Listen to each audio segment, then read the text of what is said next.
Hello YouTube, welcome back to Assetto Corsa, and today I'm going to be taking a look at two Maseratis, the MC GT4 and the, I think it's Levante, it's the SUV. I'm going to be taking a look at each one around the Red Bull Ring and one around the Nürburgring. So let's start with the MC GT4. Quite a good car, but there aren't many cars to actually challenge it. I think there's one Lotus GT4 car that can challenge this, but there isn't anything else to really challenge this car. It weighs 2,108 kilos, which is fairly heavy, I have to admit. I would have thought this would be a much lighter car. No, that's not right. I've just got the Levante specs out. That's a bit better. 1,410, that's more like it. So yeah, still a heavy car. I would have expected it to be lighter. This is actually just an evolution of their Trofeo car, which was for Italian racing, and they've just sort of changed things up a bit to make it, the regulations and everything to match the GT4 specs and everything, so that at least it can race in GT4. I think its main competitor is an Aston Martin, which unfortunately we don't have in Assetto Corsa. 430 bhp, and that comes in at 7,000 RPM. Which is, I think, pretty much its red line. I think 7,200 or something is its red line. And after 7,000 RPM, it drops off massively anyway. So, yeah, 535 Newton meters of torque. That comes in much lower at about 4.5 to 5,000, about 4.5 to 4,750 RPM is where you get the maximum amount of torque. It's a weird torque distribution curve, though. It seems that it plateaus at some points, it peaks at some points, and it just drops off, while the power band is a lot more linear, so it's a lot nicer until the end, where it sort of tapers off a little bit into some sort of a quadratic, and then it just drops off. So yeah, you've got that top speed.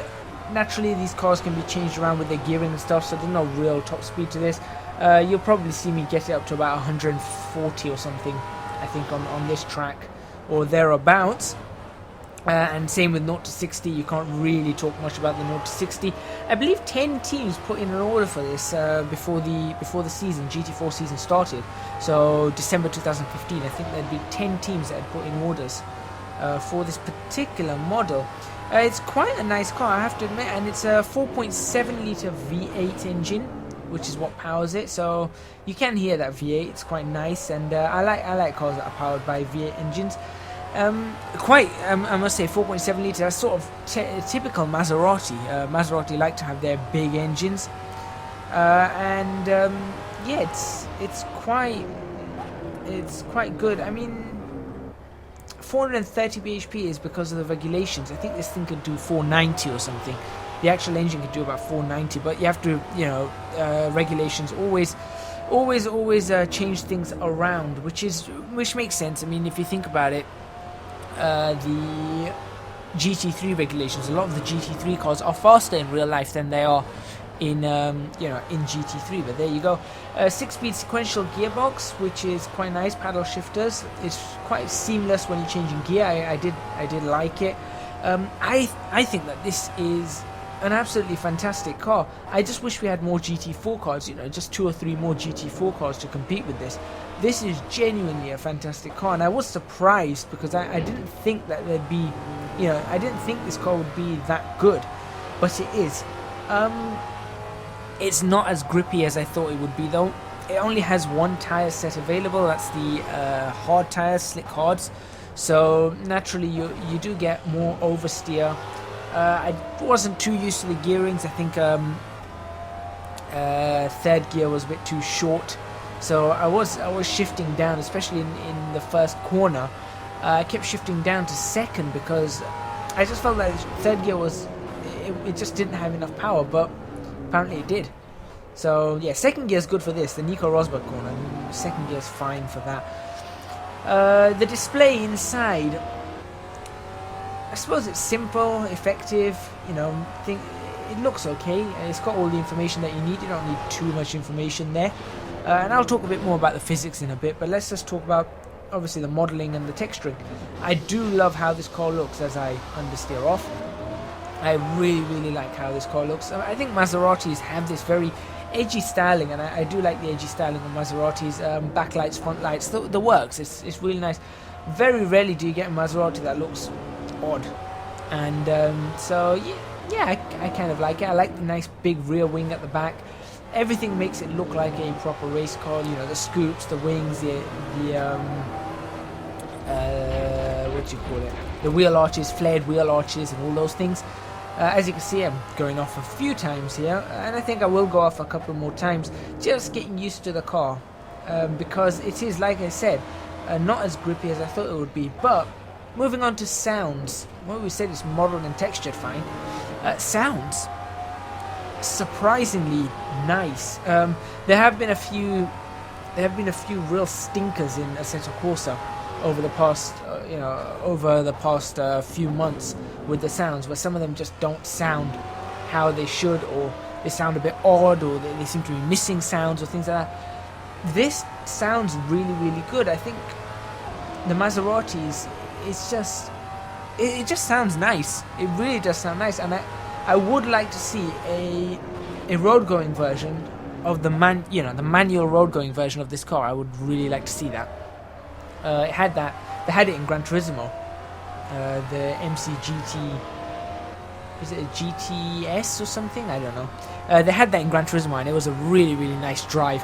I think that was the first time I'd driven a Maserati, and even though Gran Turismo isn't brilliant on the physics, it's fairly good, and I really enjoyed the drive of the Maserati. It was a proper driver's car, and this feels pretty much the same. Even though it's a race car, it does feel like you still have to drive the car, you still have to work for it. Rear wheel drive, of course, which did confuse me because it was a rear wheel drive and it still had this understeer issue. But I suppose that's just got to do with the tyres. I suppose they're just not biting as much as they would. I would say that it's mid-corner. Mid-corner is where it really does start to have problems. Turning was fairly good. And once you were on the power and you dialed out that understeer, the exit, the traction that you get on exit was pretty nice as well. I think you just had to coast it into the middle of the corner and then just get the power down. Don't try and put the power down mid-corner because it didn't seem to like it. So yeah, I kind of learned how to do that, and you can see I think my fastest lap times at the moment are 144 or 143. 143.746 is my current fastest lap time. I think I do shave a little bit more out of that. I mean, you can see I'm about almost 7/10 up already. Once you get used to it, Red Bull Ring, interesting track. It's fast, flowing, sweeping corners. So time is won and lost always on the slow corners. That's where time is genuinely won and lost. As you can see, I've already lost 3/10 there, and then sliding out, I've not managed to gain all that time back. But yeah, overall, this is an impressive car. I did like it. I wasn't expecting to like it as much as I did. I'd say, I'd give it a 9 out of 10, and the reason I'm giving it a 9 out of 10 is because there isn't enough content to race this car against. That's the issue. So the car in itself at this moment in time doesn't make too much sense. Give us a couple more GT4 cars and the car would make sense. And the other reason I can't give it 10 out of 10 is because it's difficult to give these cars 10 out of 10 after seeing all the controls that we saw on the SF15T. If they had extra controls on here, say you could change certain, not just brake balances, but brake biases, but we could change a few other bits and bobs on these cars, which I'm sure you can. Especially generally as fuel mixture you can change, right? Then yeah, I'd give it 10 out of 10, but at this moment in time I'd stick with a 9 out of 10. As I finish this lap, this is going to be my fastest lap and the last lap I do, so that is a 142.470. So that's that, and what I'll do now is switch over to the big bulky SUV. Let's see how Assetto Corsa's first SUV drives in a few seconds.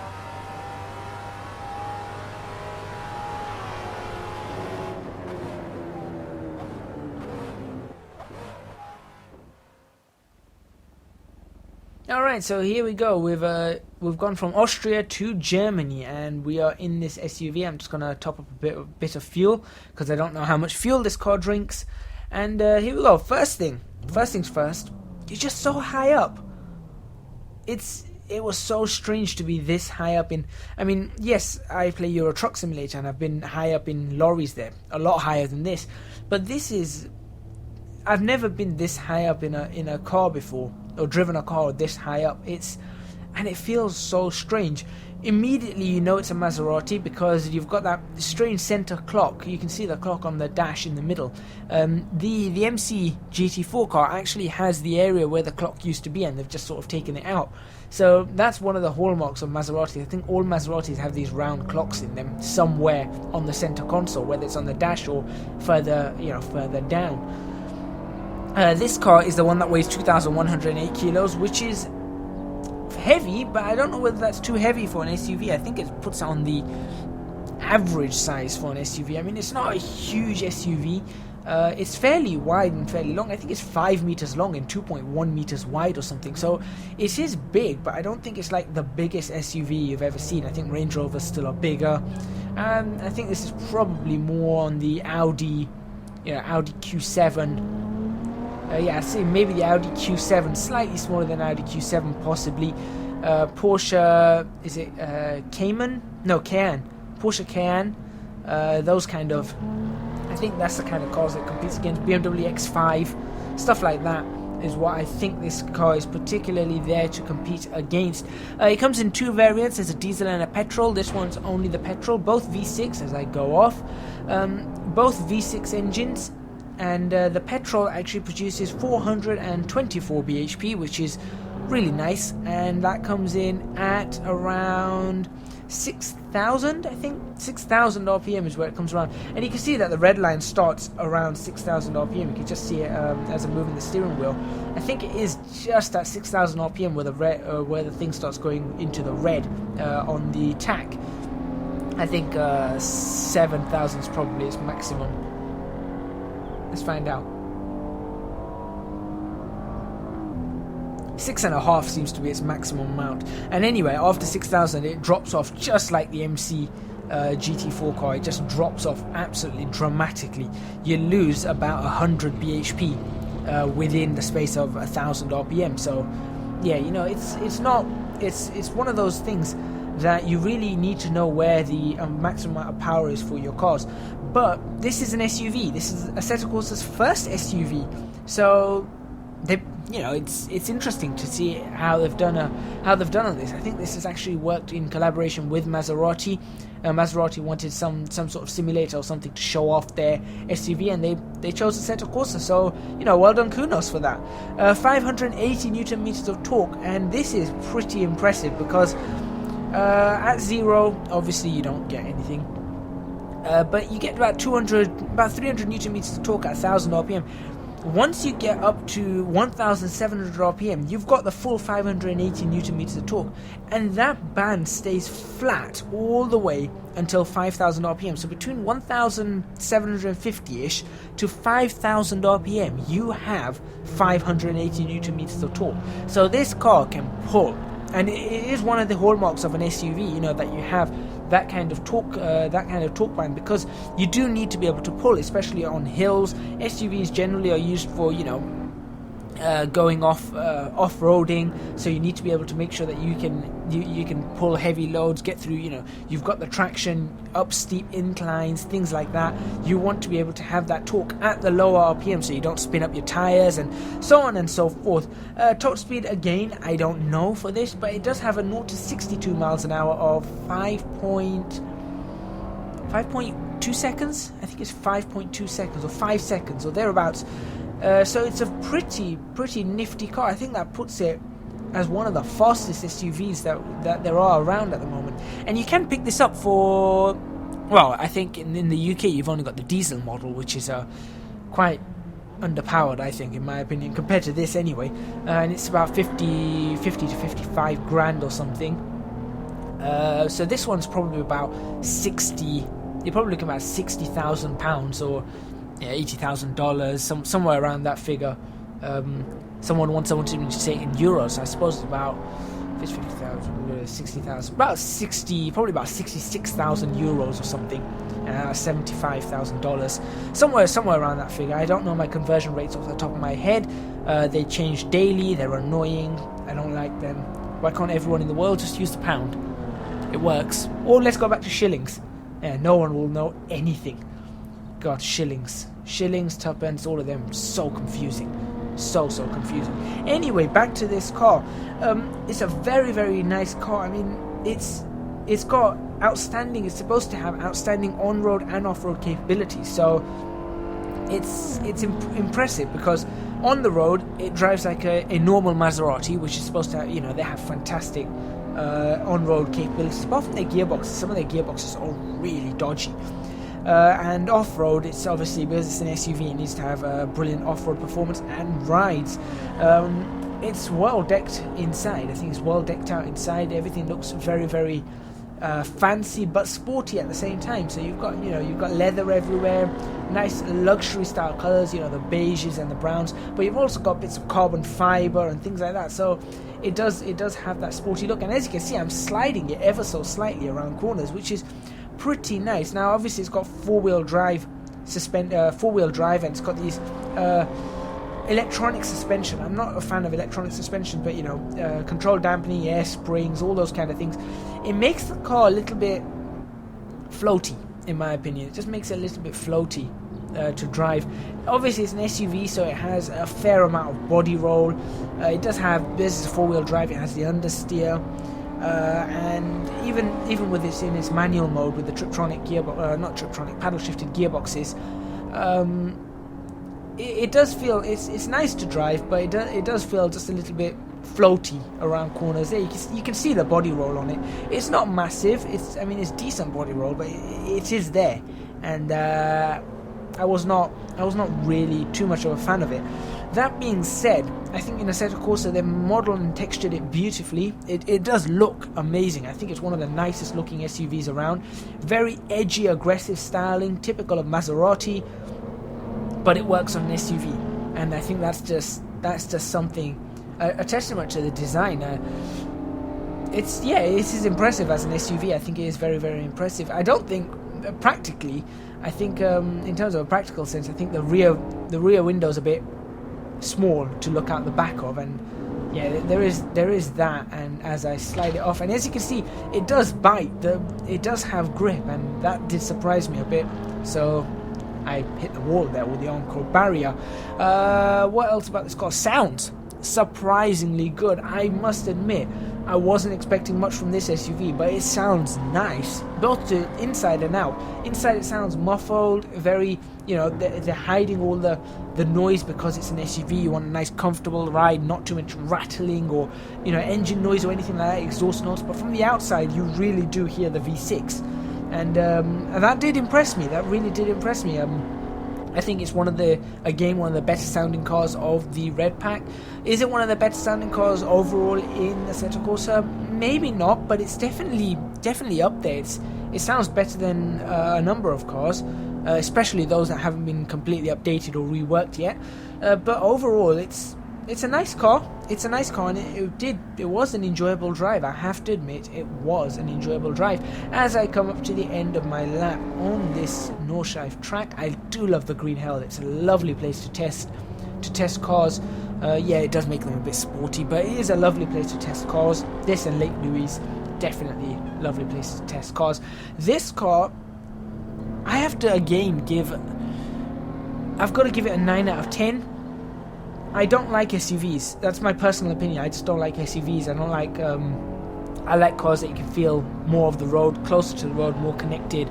So, you know, hot hatches, saloons, fast saloons, coupes, things like that. Big luxury vehicles, not my kind of thing. But that being said, I think Assetto Corsa have done a bang-up job on this. It's really, really good, and it's enjoyable to drive. Good on the brakes, good on the power, good to turn, just a little bit of things to get used to. So I've got to give it a solid 9 out of 10.